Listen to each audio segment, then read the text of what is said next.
શ્રી કિરંતન ગ્રંથ અને પ્રકરણ 131 અને રાગ વૈરાડી કે વાલા સુંદર સાચીના શ્રી શરણોમાં પ્રણામ કરું છું.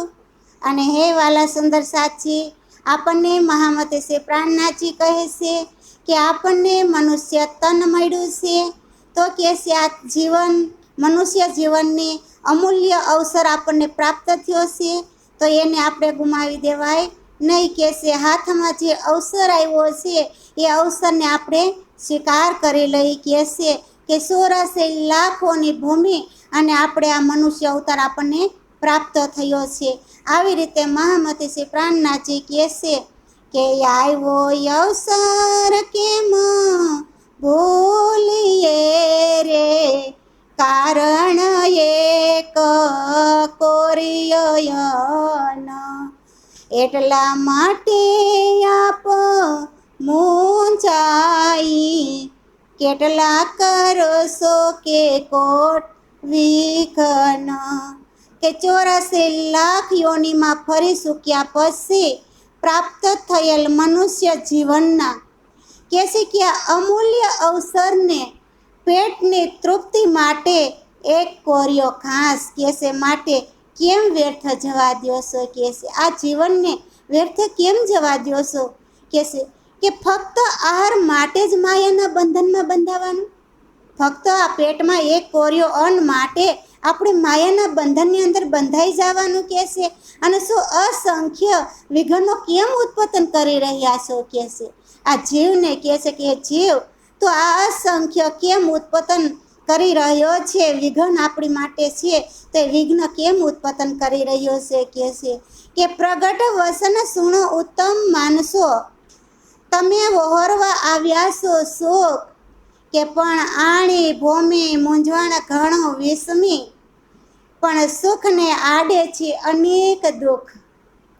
કે છે કે ઉત્તમ મનુષ્ય જીવન પ્રાપ્ત કરવા વાળા મારા સર્જનો, કે તમે મારા સ્પષ્ટ વસનો સાંભળો. કે છે મહામતી કહે છે કે જેવું સ્પષ્ટ વસનો કહું છું એ વસનો તમે સાંભળો અને તમે બધા અખંડ ઘરના સુખને પામવા માટે પ્રાપ્ત કરવા માટે આ સંસારમાં આવ્યા છો. કે છે આપણે શા માટે સુંદર સાચી આવ્યા છીએ.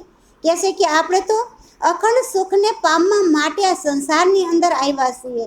તો આ માયાવી સંસારમાં કે છે કામ, ક્રોધ, લોભ, મોહ, અહંકાર વગેરે વિભિન્ન અડચણો માટે અવરોધ રૂપ છે. કે છે એ બધી અડચણો આપણને આડી આવે છે, અવરોધ છે. કે છે કે અખંડ સુખ પ્રાપ્ત કરવામાં માર્ગમાં અનેક દુઃખ અડચણ થઈને ઊભા છે. કે છે કે જ્યારે આપણે અખંડ સુખને પ્રાપ્ત કરવા જાઓ ને ત્યારે અનેક વિઘ્નો અડચણ થઈને આડા ઊભા છે. કે છે કે સુખને રખોપે દુઃખ વીટાયા છે અને લેવાય નહીં કેઈને કાશે જન, તો સુરધીર હશે ખરો ખોજી, તે લેશે દ્રઢ કરીને મન. કે છે કે અખંડ સુખના રક્ષણ અર્થે ચારે બાજુ દુઃખની ઝાર બિસાવી છે. આ અખંડ સુખ લેવા માટે આપણે કહે છે ચારે બાજુ જે દુઃખની ઝાર છે ને એ દુઃખની ઝારને બિસાવીને આપણે બેઠા છીએ. કે છે તેથી આત્મબળ વિનાના અને વિશ્વાસુ લોકો આ સુખ પ્રાપ્ત કરી શકતા નથી. કે છે કે અવિશ્વાસુ જે લોકો હોય એ આ સુખને પ્રાપ્ત કરી શકતા નથી, કારણ કે આપણે પૂર્ણ બ્રહ્મ પરમાત્મા અક્ષરાતીત શ્રી કૃષ્ણ પરમાત્માને મળવું છે. અને સુંદર સાચી આપણને શ્રી કૃષ્ણ પ્રણામી ધર્મ પણ કે છે પ્રાપ્ત થયો છે. કૃષ્ણના કુળની અંદર આપણે ધર્મ પ્રાપ્ત થયો છે, છતાંય આપણે આ મનુષ્ય અવતાર મળ્યો છે તો અવસર આપણે કેમ ગુમાવી રહ્યા છીએ. કે છે કે માત્ર દ્રઢ વિશ્વાસુ ધૈર્યવાન સત્ય વસ્તુના શોધક જ મને એકાગ્ર કરીને અખંડ સુખ પ્રાપ્ત કરી શકશે. કે છે જે કે છે વિશ્વાસુ હોય છે, ધૈર્યવાન હોય છે, સત્ય વસ્તુ હોય છે જેની પાસે છે એવા શોધક હોય છે, તો કે છે મનને એકાગ્ર કરશે. મનને એકાગ્ર કરવાથી આપણને સુખની પ્રાપ્તિ થાય છે, કારણ કે મન જ એક સ્થાન ઉપર ન બેહે તો ત્યારે ક્યારેય આપણને સુખ પ્રાપ્ત થતું નથી. કે આ મનને આપણે એકાગ્ર જ્યારે કરશું ત્યારે આપણને અપાર સુખ પ્રાપ્ત થશે કે એકિંગમાં સુખ વૈકુંઠ ગરજે અને બીજી એ દુઃખ ગરજે જમપુર, એ બંને માહેથી એક લઈ વર્ષો, તો કે છે રખે ભૂલાવા તમે આ અવસર. કે એક બાજુનું વૈકુંઠનું સુખ તમને બોલાવી રહ્યું છે અને બીજી બાજુ યમપુરીના જે પાપ કર્મ દુઃખ પણ પોતાની ખેંચી રહ્યા છે કે જે યમપુરીના પાપ છે એ આપણને ખેંચી રહ્યા છે અને એક બાજુ સૌ લોક વૈકુંઠના સુખ તમને બોલાવી રહ્યું છે ચારે તરફથી. તો આ બંનેમાંથી કોઈ પણ એકનો સ્વીકાર તો કરવો જ પડશે કે બંનેમાંથી કોઈ એક સ્વીકાર કરે અને તમે અહીં સંસારમાં પ્રયાણ કરશો બંનેમાંથી એક સુખ લેવાય ને, કા માયા જાળની અંદર ફસાઈ જાય અને કા પછી વૈકુંઠના સુખ લઈ ગમેમાંથી એક તમે પ્રયાણ કરી શકો છો. તો અમૂલ્ય અવસરને તમે જવા દેશો નહીં મહામતી કે આવો રૂડો અવસર આપણને મળ્યો છે અને જાગણી બ્રહ્માંડની અંદર આપણે આવ્યા છીએ તો આવો અવસર આપણે કોઈ નખાય નહીં કે 14 લોક ઈશેસ્યા વેળા અને જોગવાઈ તમે પામ્યા છો જે કે ન અહે નિસ્દિન કષ્ટ કરે દેવતા, તો એ ન આવે અવસર કે છે કે 14 લોકના જીવ જે અવસરની ખેવનાર રાખે છે કે આ 14 લોકના જેટલા જીવ છે એવો મનુષ્ય અવતાર અમને પ્રાપ્ત થાય એવી ખેવના રાખે છે. જો વિચાર તો કરો સુંદર સાચી કે છે આપણને તો મનુષ્ય અવતાર મળ્યો છે છતાંય આપણે કાંઈ વિચાર કરતા નથી એવું અમૂલ્ય મનુષ્ય જીવન તમને પ્રાપ્ત થયું છે મહામતી આવું અમૂલ્ય મનુષ્ય જીવન આપણને પ્રાપ્ત થયું છે કે ઘણા દેવતા પણ આને મેળવવા કઠોર સાધના દ્વારા દિવસ રાત કષ્ટ સહન કરે છે કે મનુષ્ય અવતાર લેવા માટે તો એવી સાધના કરે છે દેવતાઓ પણ રાત દિવસ પોતે કષ્ટ સહન કરી અને સાધના કરી રહ્યા છે તેમ છતાંય પણ તેઓને મનુષ્ય શરીર પ્રાપ્ત કરવાનો સુયોગ પ્રાપ્ત થતો જ નથી તેમ છતાંય આ મનુષ્યનું જીવન પ્રાપ્ત કરવું એ પ્રાપ્ત થતું નથી કેટલા કષ્ટ દેવ ભોગવે છે છતાંય મનુષ્ય અવતારનું જે શરીર છે એ પ્રાપ્ત થતું નથી અને આપણને મનુષ્ય શરીર મળ્યું છે કે ઘણી રે દોહેલી છે જમ જાસના તમે મૂકો રે પરાસલ સદ્રમ કે બાર વારું છું તમને કે વિષમી એ જમપુરીની વિષમ કે યમપુરના યમદૂતોની આસના ઘણી કઠોર છે જે યમદૂતની આસના છે ને એ બહુ કઠોર છે કે તેની યમપુરીનો માર્ગ પર જવા માટેના સાધન કેવા છે કે સડ છે, કપટ છે, મોહ છે વગેરે છોડી દો આ સડ કપટ મોહ વગેરે છોડીને હું તમને વાર સાવધાન કરી રહ્યો છું. મહામતી કે હે સાથજી હું વારે તમને સાવધાન કરી રહ્યો છું કે યમપુરીનું ભયંકર દુઃખ ઘર છે આ જે ઘર છે એ યમપુરીનું છે અને એ ભયંકર દુઃખનું છે કે આણે આકારે કા નથી દેખતા જેવડો લાભ તેવડો જોખમ આણે રે સમે અખંડ સુખ ભૂલ્યા બરસો રે લાખ 84 અગીન કે તમે આ મનુષ્ય જીવનને કેમ ઓળખતા નથી તેનાથી જેવડો મોટો લાભ થશે ને એટલો જ પાછો ભયાનક થશે જેટલો મનુષ્ય અવતારની અંદર આપણને લાભ થાય છે ને એટલો પાછો ભયાનક પણ છે તો આ અમૂલ્ય અવસર સમયે અખંડ સુખોને જો ભૂલી જશો તો પછી 84 લાખ યોનિના આગમાં શેકાશો કે આ અવસર આપણને પરમાત્માની સેવા કરવાનો મળ્યો છે.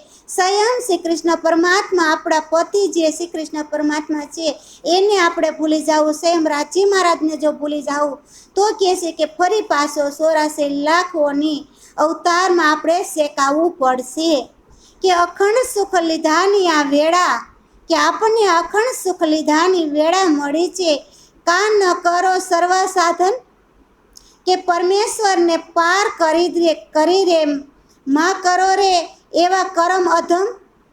કે છે કે અખંડ સુખોને પ્રાપ્ત કરવા માટે આ અમૂલ્ય અવસર તમને પ્રાપ્ત થયો હશે. આ અખંડ સુખ લેવા માટે આપણને અવસર પ્રાપ્ત થયો છે.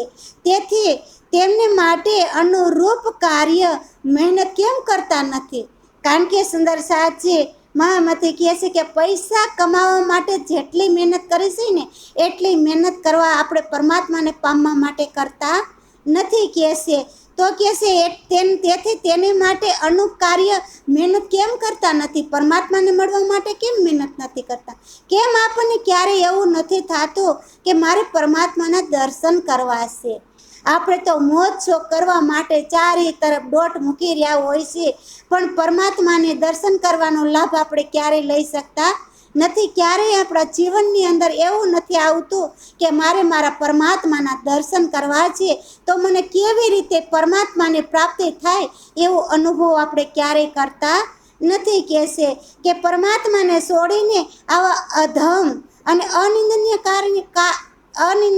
કાર્ય શા માટે કરી રહ્યા છે? કહેશે કે આપણે પરમાત્માને છોડીને કહેશે અધમ કામ કરી રહ્યા છે અને અનિંદ્ય કાર્ય કરશો નહીં. કહેશે કે આ નિંદ્ય કાર્ય સુંદર સાથ ન કરશો. કહેશે કે મંદિર માર્યા અને નિભાવો પણ ભરખું એક તેજ દો ભરી, અનેક ઉપાય કરો કે બીજા એ સાધન સર્વે જમપુરી. કે તમને મહેલ મંદિર વગેરે મોટા મોટા ભવન પણ બનાવી લ્યો. કહેશે તમે મંદિર બનાવી લ્યો, તમે મહેલ બનાવી લ્યો, તમે મોટા મોટા ભવન પણ બનાવી લ્યો. કહેશે પરંતુ જીવને માટે તો 2 સમયનું ભોજન, આ જીવ માટે ખાલી 2 સમયનું ભોજન અને અન્ન જળની 2 થેલીઓ ભરવાની છે. અન્ન અને જળની ખાલી 2 થેલીઓ જ ભરવાની છે. કહેશે એ જ પૂરતું ને, બાકી તો કાંઈ નહીં ને. કે અન્ન એક કોરિયો અન્ન છે ને પેટ માટે અને એક થેલી જળની છે, બાકી તો કાંઈ છે જ નહીં. કહેશે પણ પરમાત્માને મેળવવા સિવાય અન્ય ગમે તેટલા પ્રયત્ન કરશો, પરમાત્માને મેળવવા સિવાય બીજા ગમે તેટલા પ્રયત્ન કરશો, એ બધાય જમપુરીના સાધન છે. મહામતી કહે છે આ બધું જમપુરીનું સાધન છે. જ્યાં સુધી આપણને પરમાત્મા ન મળે ત્યાં સુધી જે કંઈ કાર્ય કરી રહ્યા હોય એ અમપુરીનું સાધન છે. કહેશે કે કુટુંબ સગા કિતારે સંબંધી અને ગોલિકાને કરી બેઠા ઘર, અને આપો પોતિયા બાંધીને આપે વૃથા નિગમાં આ અવસર. કહેશે કે સંસારમાં આવીને તમે કુટુંબ પરિવારમાં ખોટા સંબંધને સાસા સંબંધ માની લીધા છે. આ સંસારની અંદર આવી અને આ કુટુંબ પરિવારનો જે સંબંધ ખોટો છે એ સંબંધને આપણે સાસા માની લીધા છે. તથા નાના નાના જે માળા અને કહેશે રમતના જે બાળકો રમકડા બનાવે છે ને, માટીના ઘર બનાવે છે, તેને જ આપણે પોતાનું ઘર સમજી લીધું. નાના બાળકો માટીના ઘર બનાવતા હોય અને વીખતા હોય, એવી જ રીતે કહેશે કે આ માટીનું જે ઘર છે એ આપણું ઘર સમજી લીધું છે, સમજીને બેસી ગયા છે. કહેશે તમે પોતે સર્વે બંધાઈને અમૂલ્ય માનવ અવસર અને વ્યર્થ એડે જવા દીધો છે. કે તમે સર્વસ્વ કહેશે આ બંધનમાં બંધાઈ ગયા છે. આ સંસારની બંધનની અંદર આપણે બંધાઈ ગયેલા છે. એ મુક્ત કરવાની કોશિશ આપણે ક્યારેય કરતા જ નથી. કે મને આ જીવન સર્વશ્રેષ્ઠ મળ્યું છે માનવ, તો એને એડે કેમ જવા દો? આવો વિચાર આપણે ક્યારેય કરતા નથી. કહેશે કે ઘર જાણો છો અખંડ અમારું, અને ઉપર ઊભા ન દેખો એ કાળને. કહેશે તમારી દ્રષ્ટિએ ક્યારે જાય છે તો તમે રહેશો કેટલી તાલ. કહેશે સંસારમાં ખોટા ઘરને તમે અખંડ સમજો છો. આ સંસારનું જે ઘર છે ને ખોટું છે અને આપણે એને અખંડ કરીને બેસી ગયા છે. તો પોતાના માથા પર મંડાયેલો આ કાળને તો જોતા જ નથી. કહેશે આપણા મસ્તક પર કાર મંડાયેલો છે તો આપણે કારને ક્યારેય જોતા નથી. કહેશે કે તમામ જોતના ઘણા લોકો તો જતા રહ્યા, વયા ગયા ઘણા લોકો, આપણે જેમ જોઈ છે ને નજર સામે, એવી જ રીતે લોકો વયા ગયા કહે છે. અને ઘણાય જતાય રહેશે, ઘણાય જવાના છે કહે છે. અને પણ અહીં કેટલા સમય આપણે રહેશું? આપણે પણ જાજુ રહેવાના નથી કે આપણે જવાનું જ છે કહે છે.